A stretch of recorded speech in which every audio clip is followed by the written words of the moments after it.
যাকে দেখতেছেন এই লোকটা আর দুনিয়াতে নাই। এই লোকটা আমার সাথে ব্যবসা করতো, বিজনেস করতো লেবাননে।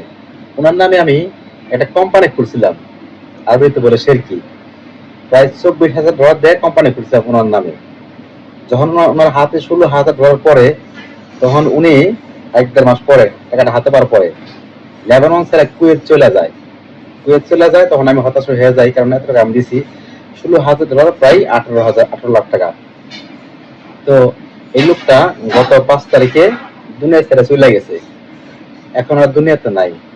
মানুষের টাকা মারা, মানুষের হক নষ্ট করা, এটা তো মানুষের কাজ না। এখন আপনারা বলেন, আমি কি ওনারা মাফ করে দিব না, কি মাফ করে দিব না? আমি শুধু এটাই ভাবি যে উপরওয়ালা যদি মাফ করে, আমার খুব কষ্ট হয়েছে ঋণ শোধ করতে। আমি কারো টাকা পরিশোধ না করে রাখি নাই, সবার টাকা দিয়ে দিছি, নিজের টাকা কামাইয়া দিছি। তো আমি এটাই চাই যে আল্লাহ যদি ক্ষমা করে আমি ক্ষমা করবো, আল্লাহ ক্ষমা না করলে আমি ক্ষমা করবো না। আপনারা কি বলবেন, কি করতে পারি অবশ্যই জানাবেন। মানুষ ক্ষমা করে ঠিক আছে, কিন্তু মানে উনি আমার লাইফটা নষ্ট করে দিয়েছেন। আমি উঠছি ঠিক আছে, কিন্তু দেখেন এখন আর দুনিয়াতে নাই, চলে গেছে গান। ওনার আত্মীয় আমাকে ফোন দেওয়া বলছে, জামাল ভাই এই অবস্থা, এখন আর নাই, ওনারা মাফ করে দিও। জানাবেন অবশ্যই কি করবো।